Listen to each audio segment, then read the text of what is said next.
And welcome once again to Living in the 21st Century. Joining me today is Maxim Yali.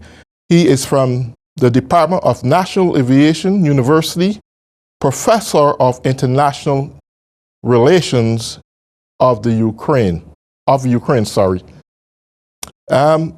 Professor, these are some very turbulent times that we are faced with, and Russia is on the threshold of invading your country. Do you have any reasons why Russia wants to invade the Ukraine? Well, the reason is obvious, of course, we know. But first of all, I would like to mention that invasion of Russian troops started 8 years ago. In February 2014, they invaded firstly Crimea, then they annexed it illegally, and then started war in Donbass. It's a region of Ukraine, in the east of Ukraine. And since then, we have this war every day. Of course, for the first year, the actions, I would say, were pretty serious, and every day 15,000 people were killed for 8 years, and most of them were killed during first 2 years. And now again, there is a possibility of full-fledged invasion, I would say, because before that it was called hybrid war, because Russians do not admit that they invaded Ukraine, though they were prisoners, Russian soldiers in 2014, paratroopers, etc., etc. Nevertheless, of course, now, as you know, American newspapers, magazines, and European write every day that they're going to be full-fledged invasion. And the previous invasion to our borders, as you asked, was last year ago. Last year in spring. Again, there were more than 100,000 of Russian troops on our borders. Again, there were a risk for full-fledged invasion. But after President of the US, Biden, talked and met with President of Russia, Putin, in Geneva in the summer 2021, this threat disappeared for some time. Now again. And the reason, of course, it's obvious for Ukraine at least. Yes. Kremlin wants us to implement so-called Minsk agreements, which were signed in February of 2015, after there were serious fights in Debaltseve, and Russian militaries took part in it. There were plenty of proofs. Yeah. For example, President of France at that time, Mr. Hollande, who participated in that negotiations during when they negotiating to settle the problem, wrote that Putin threatened that time President of Ukraine, Poroshenko, to beat all the Ukrainian army to come to Kiev, to the capital, to capture all of Ukraine. Okay. So it was a proof that they were present there. And now they want to finish to make us implement these agreements, to change our constitution, to give a special status of that occupied territories, which lead to very serious challenges to our sovereignty and territorial integrity. That's, of course, in few words. Of course. At this time, how is the Ukrainians preparing themselves in the event of an invasion?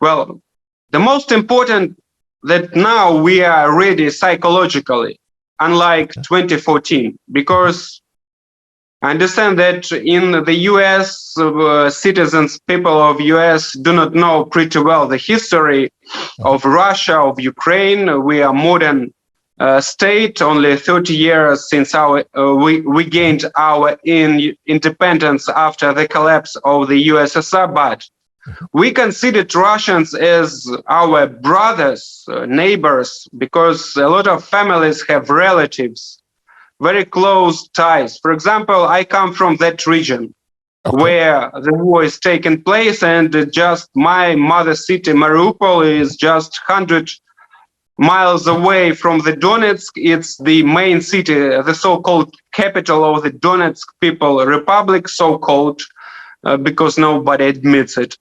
Yes, and nobody could believe that Russian could invade, could annex our territory. We consider them as friends. For these 8 years since then, we already got used, and we realized that at least now Russia is an enemy for us. At least not the people of Russia, but Mr. Putin, Putin's regime, and they want to destroy our country. And we are preparing. Our army is much stronger now than 8 years ago, and people of Ukraine realize the threats of this invasion, and we are preparing. We got used to such a thought for these 8 years. What do you think China's Prime Minister Xi Jinping endorsement means to Putin? Do you believe that this is the go-ahead to do what you are doing? You have our support? No, actually, I would say it's a signal. It's not an endorsement to war. It's a signal, first of all, to the President of the United States, Mr. Biden, that he tries to make to restore relations, to better relations with between United States and Russia will lead to nothing. I mean, you know, the main goal of Mr. Biden to settle the relationships with Putin is not to allow Russia to become a main military ally of China, because everybody understands that without resources, natural resources, military resources of Russia, China has no chances to gain the global leadership, to conquer US, to become #1 superpower. And of course, China now is watching the situation, how US and its allies will react on Russia, because you see,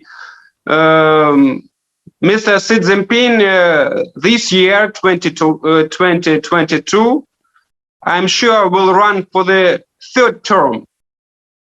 He wants to become a leader for the first time of China, to keep leading. And they have their own so-called Crimea, Taiwan problem, you know. And for the last half of the year, the military exercises nearby Taiwan increased greatly. And if to consider this experience in 2014, when Putin illegally annexed Crimea, it let him legitimize himself, because his support in Russia was very low after 2012. They were also just Bolotnaya, so-called square. We had Maidan and they had Bolotnaya. And it allowed him to increase the level of his support. And if now West let Russia invade Ukraine, not without sanctions, if there will be a war, of course, for Mr. Xi Jinping, it will be a good chance to repeat this trick with Taiwan, to occupy it, and to get better chances and support among Chinese people. That's I mean, the main signal of this endorsement, I would say. Okay. Do you believe by chance that our former President Donald Trump, so close to Putin in the past couple of years, give Putin the sense that America is weak, considering the insurrection we had on January 6th, that our democracy is weak and we are falling apart, and the world no longer look at us out of the same eyes they look at us before. With that said, world leaders like Xi Jinping, Kim Jong-un, Vladimir Putin take this opportunity and moment to capitalize on what they want to do. Well, of course, I participated myself for a few years in talk shows in Russia, propaganda talk show, I would say, where we discussed the topic of the Ukrainian-Russian war. And of course, also I participated in some programs concerning US and Russia relationships, because my PhD is about US. I study US foreign policy, etc. And here in Ukraine. Right. So, of course, they consider that for the last 4 years of the presidency of Mr. Trump, the US became weaker, that the society was fragmented.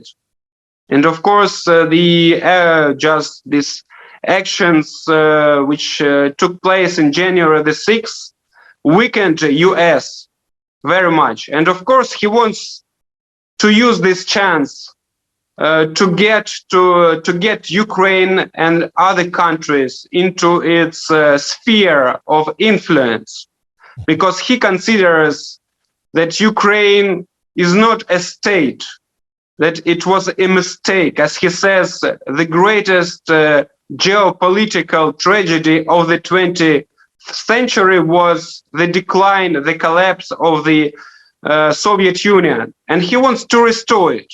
And without Ukraine, Russia has no chances to gain the status of empire, to be as strong as it used to be. And that's why he is watching and he is checking US and its allies in NATO, in Europe, how it reacts.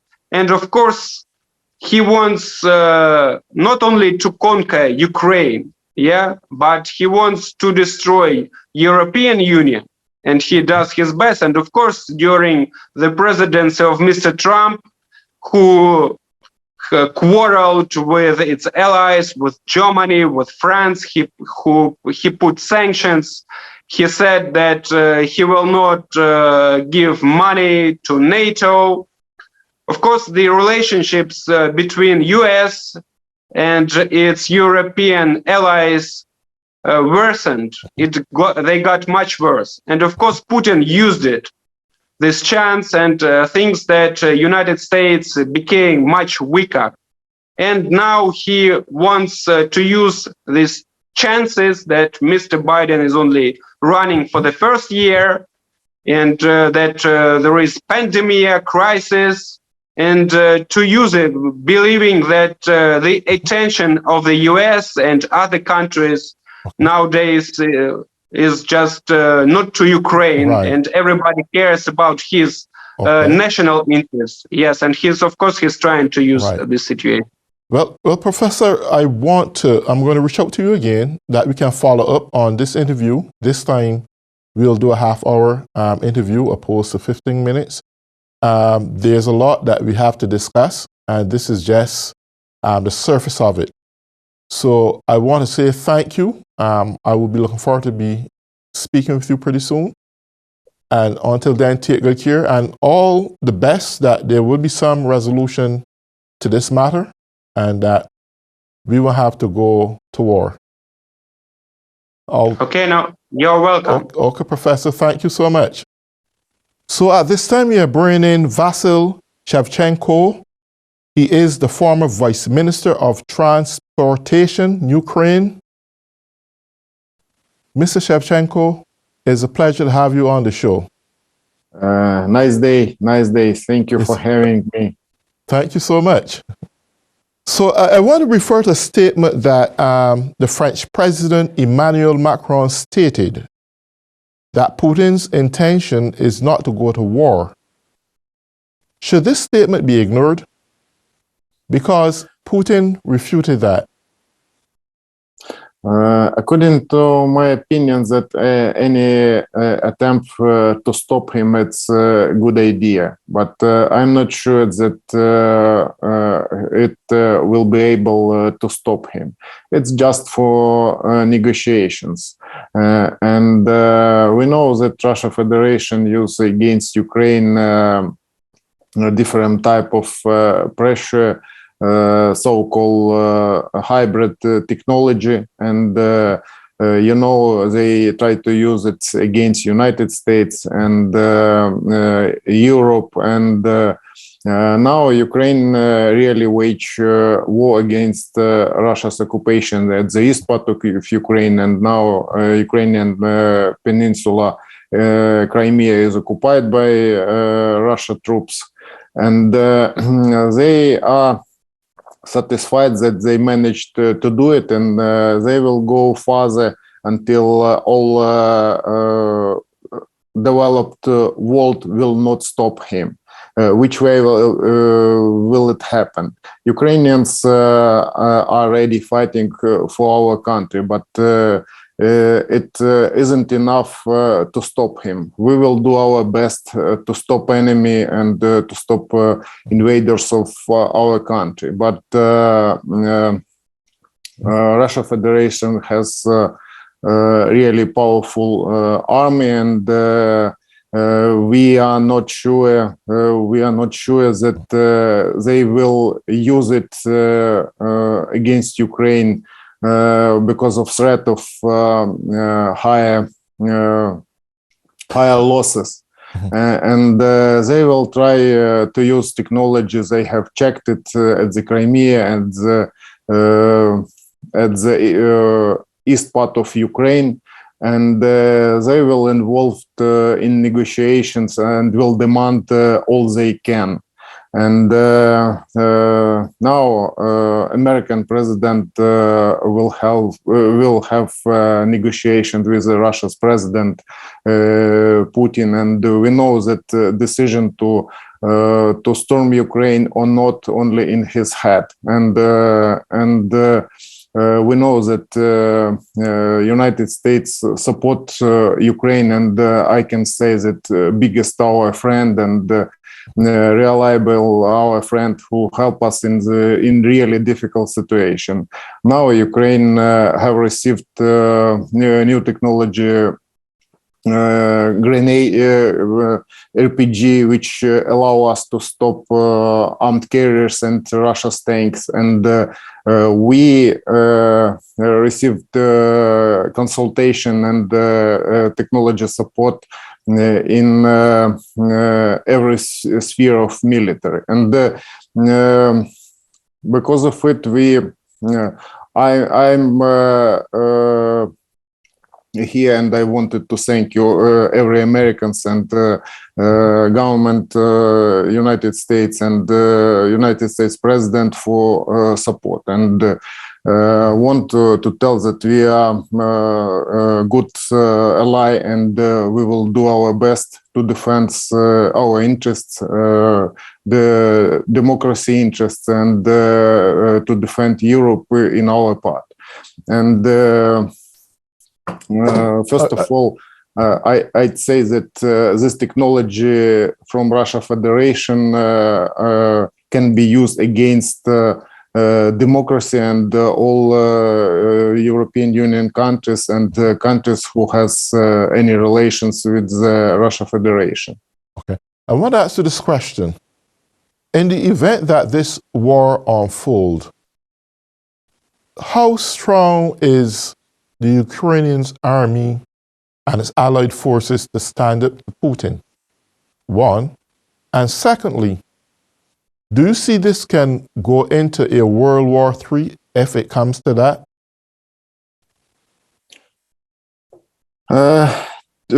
I can say that we have a different example. I'd wanted to remind that Ukraine faced with the Russia Federation troops in 2014, and it wasn't troops. It was weakened place of Ukraine when from Ukraine run away pro-Russian president, and parliament haven't done decision about appointing acting president, and they use the situation and sent to Ukraine their battalions. And in those time, volunteers battalions stopped their military machine and stopped their tanks, and they managed to occupy only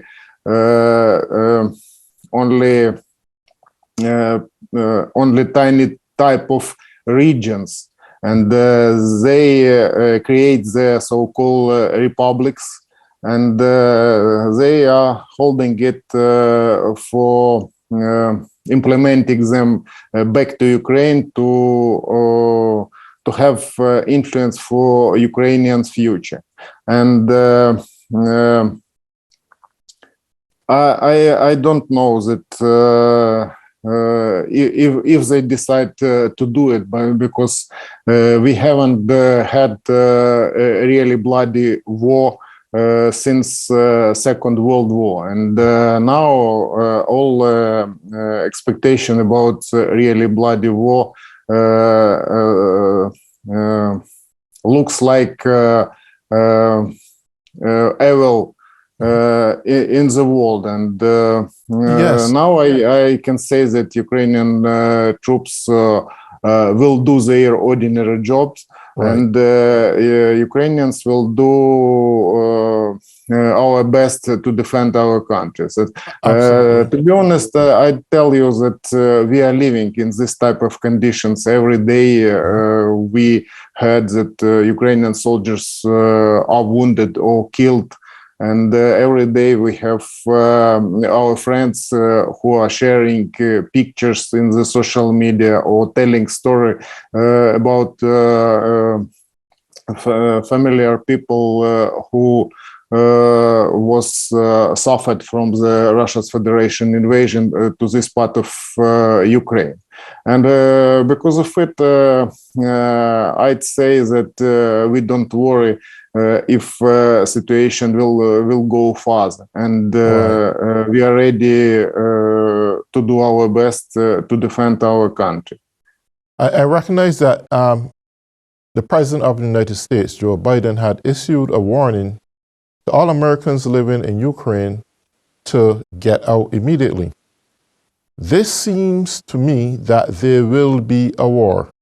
And my question is, do you think for one second that President Vladimir Putin is trying to restore the USSR and Ukraine becomes its prime target at this juncture simply because they figure that the United States is weak?